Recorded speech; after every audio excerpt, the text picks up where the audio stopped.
When Geralt opened his eyes, the sand had passed through the hourglass, which meant his sleep had been even longer than he had intended. He pricked up his ears and heard nothing. His senses were now functioning normally. He took hold of his sword and, murmuring an incantation, ran his hand across the lid of the sarcophagus. He then moved the slab slightly, a couple of inches.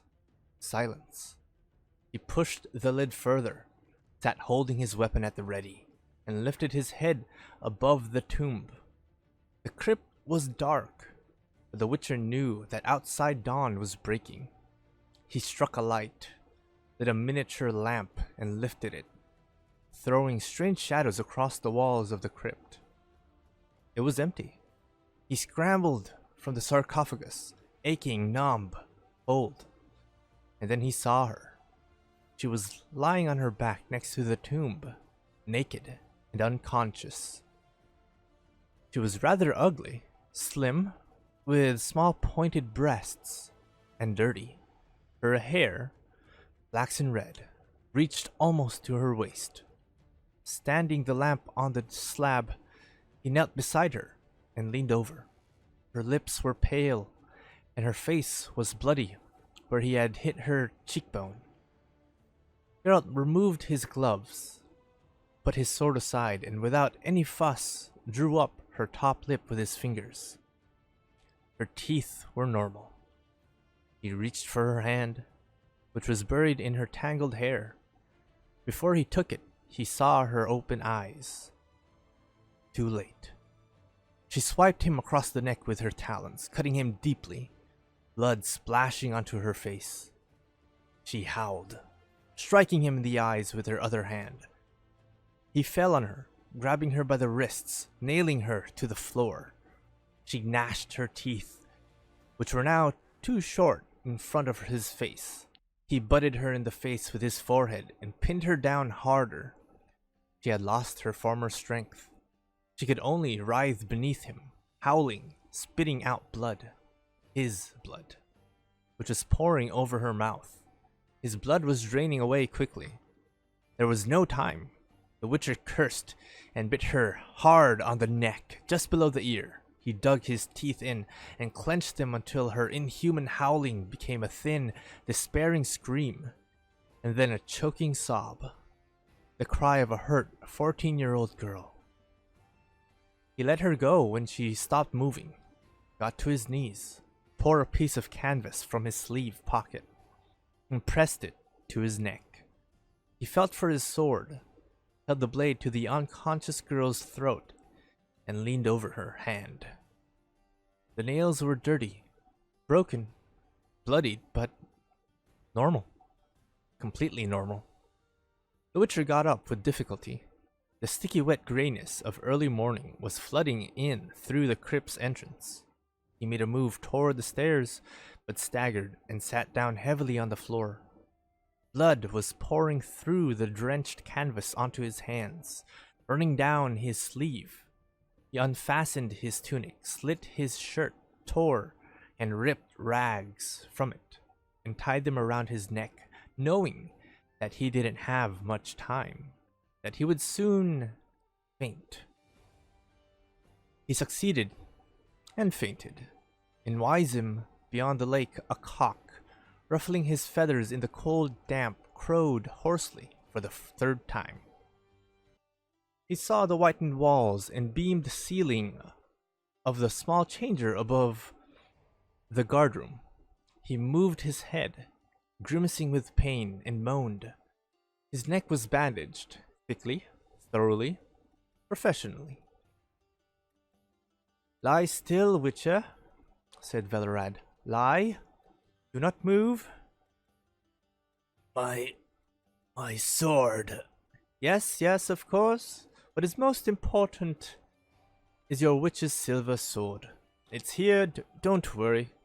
Both the sword and your little trunk. And the 3,000 orens. Yes, don't utter a word. It is I who am an old fool, and you the wise witcher. Foltest has been repeating it over and over for the last 2 days.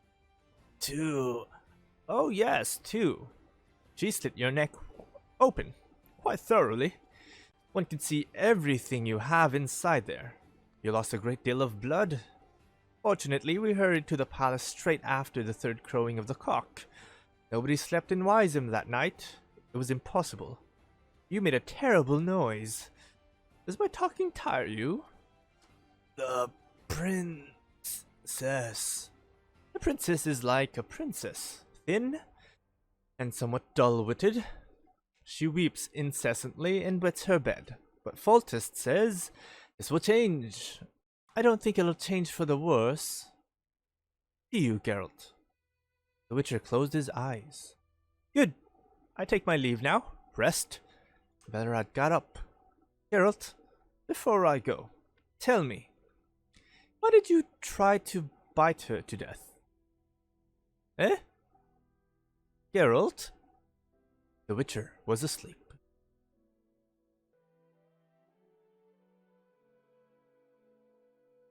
Chapter 2. The Voice of Reason. Geralt. He raised his head, torn from sleep. The sun was already high and forced blinding golden rays through the shutters, penetrating the chamber with tentacles of light. The Witcher shaded his eyes with his hand in an unnecessary instinctive reflex, which he had never managed to shake off. All he needed to do, after all, was narrow his pupils into vertical slits. It's late, said Nunnika, opening the shutters. You've slept in. Off with you, Iola. The girl sat up suddenly and leaned out of bed to take her mantle from the floor. Geralt felt a trickle of cool saliva on his shoulder, where her lips had been a moment ago. Wait, he said hesitantly. She looked at him, quickly turned away. He had changed. There was nothing of the water nymph in her anymore. Nothing of the luminous chamomile-scented apparition she had been at dawn. Her eyes were blue, not black, and she had freckles on her nose, her neckline, her shoulders. They weren't unattractive. They suited her complexion and reddish hair. But he hadn't seen them at dawn, when she had been his dream. With shame, he realized he felt resentment toward her. Resentment that she hadn't remained a dream, and that he would never forgive himself for it. Wait, he repeated. Iola, I wanted... Don't speak to her, Geralt, said Nunnika. She won't answer you anyway. Off with you, Iola! Wrapped in her mantle, the girl pattered toward the door, her bare feet slapping the floor, troubled, flushed, and awkward, no longer reminding him in any way of Yennefer. Nunnika, he said, reaching for his shirt. I hope you're not annoyed that... You won't punish her, will you? Fool, the priestess snorted. You've forgotten where you are. This is neither a hermitage nor a convent. It's Melitale's temple. Our goddess doesn't forbid our priestesses anything. Almost. You forbade me to talk to her. I didn't forbid you, but I know it's pointless. Iola doesn't speak. What? She doesn't speak. She's taken a vow.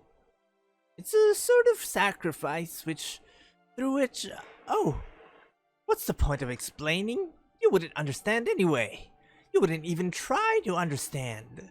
I know your views on religion. No, don't get dressed yet. I want to check your neck. She sat on the edge of the bed and skillfully unwound the linen bandages wrapped thickly around the Witcher's neck. He grimaced in pain. As soon as he had arrived in Elander, Nunnika had removed the painfully thick stitches of shoemaker's twine with which they had stitched him in Wiseham, opened the wound, and dressed it again. The results were clear. He had arrived at the temple almost cured, if perhaps a little stiff.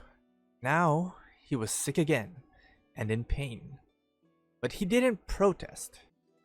He'd known the priestess for years and knew how great was her knowledge of healing, how rich and comprehensive her pharmacy was.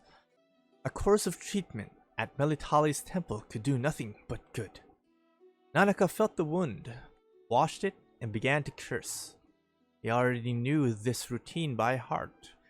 She had started on the very first day and had never failed to moan when she saw the marks left by the princess of Wyzim's talons. "It's terrible to let yourself be slashed like this by an ordinary Striga. Muscles, tendons. She only just missed your carotid artery. Great Melitale. Geralt, what's happening to you? How did she get so close to you? What did you want with her? To mount her?" He didn't answer, and smiled faintly. "Don't grin like an idiot." The priestess rose and took a bag of dressings from the chest of drawers. Despite her weight and low stature, she moved swiftly and gracefully. "There's nothing funny about it.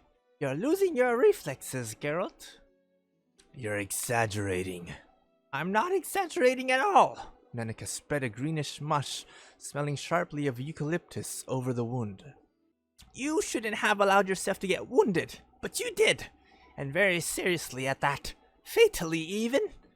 And even with your exceptional powers of regeneration, it'll be months before your neck is fully mobile again.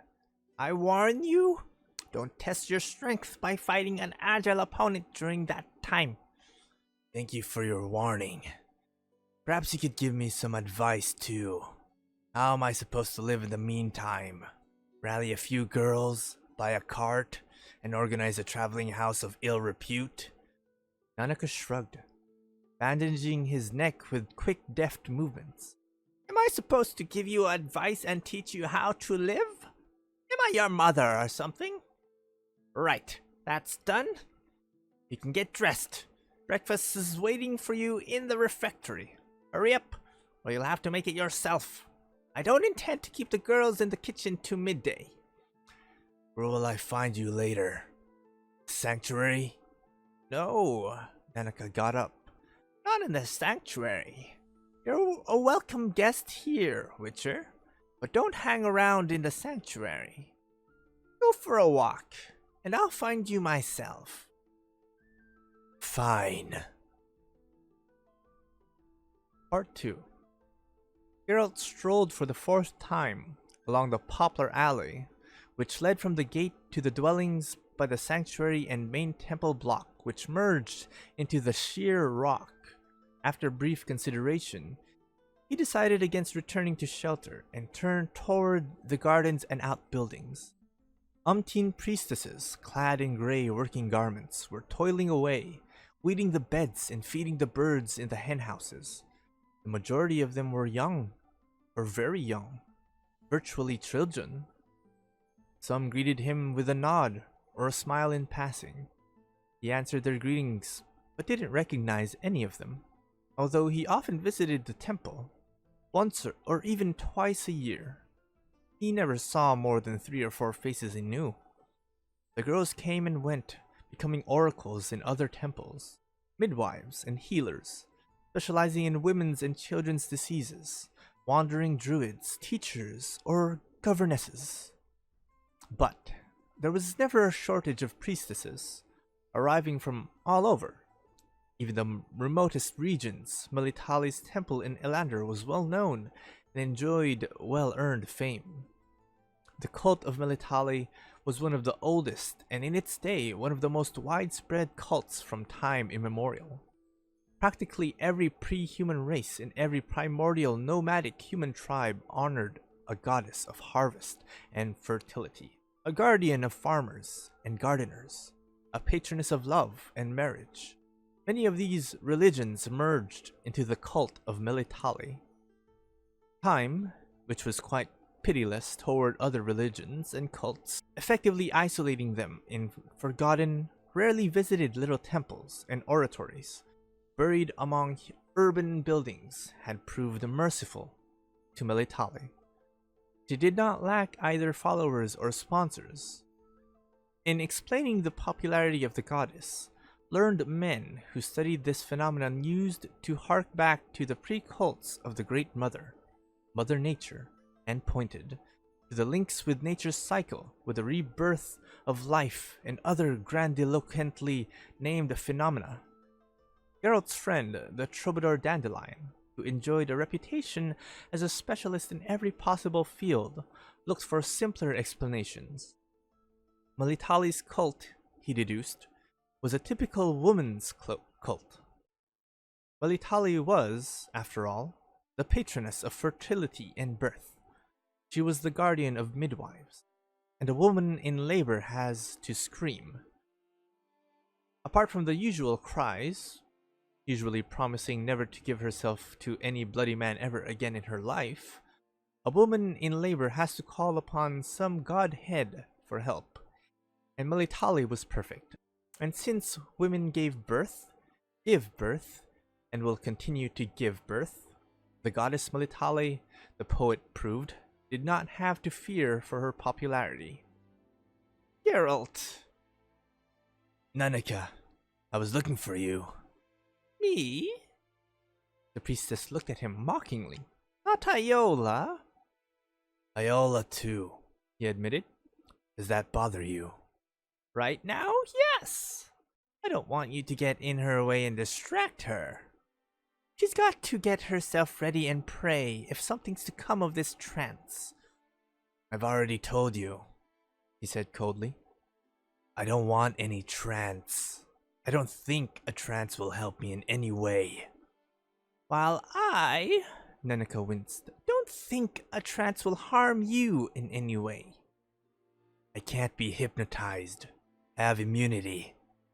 I'm afraid for Iola. It might be too great of an effort for a medium. Iola isn't a medium or a mentally ill soothsayer. That child enjoys the goddess's favor. Don't pull silly faces, if you please. As I said, your view on religion is known to me. It's never particularly bothered me, and no doubt it won't bother me in the future. I'm not a fanatic. You've a right to believe that we've governed the nature and the force hidden within her. You can think that the gods, including my Melitali, are merely a personification of this power invented for simpletons, so they can understand it better, accept its existence. According to you, that power is blind, but for me, Geralt, faith allows you to expect what my goddess personifies from nature: order, law, goodness, and hope. I know. If you know that, then why your reservations about the trance? What are you afraid of? That it'll make you bow your head to a statue and sing canticles? Geralt, we'll simply sit together for a while. You, me, and Iola, and see if the girl's talents will let her see into the vortex of power surrounding you. Maybe we'll discover something worth knowing, and maybe we won't discover anything.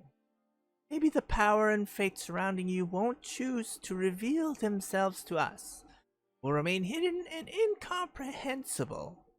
I don't know, but why shouldn't we try? Because there's no point. I'm not surrounded by any vortex or fate. If I were, why the hell would I delve into it? Geralt, you're sick. Injured, you mean? I know what I mean. There's something not quite right about you. I can sense that. After all, I have known you ever since you were a youngster. When I met you, you came up to my waist. And now I feel that you're spinning around in some damned whirlpool, tangled up in a slowly tightening noose. I want to know what's happening, but I can't do it myself. I have to count on Iola's gifts. You want to delve too deeply. Why the metaphysics? I'll confide in you, if you like. I'll fill your evenings with tales of ever more astounding events from the past few years. Get a keg of beer so my throat doesn't dry up, and we can start today. But I fear I'll bore you because You won't find any nooses or vortexes there. Just the Witcher's ordinary tales. I'll willingly listen to them, but a trance, I repeat, would do no harm. Don't you think, he smiled, that my lack of faith makes such a trance pointless? No, I don't. And do you know why? No. Annika leaned over and looked him in the eyes with a strange smile on her pale lips. Because it would be the first proof I've ever heard of that a lack of faith has any kind of power at all.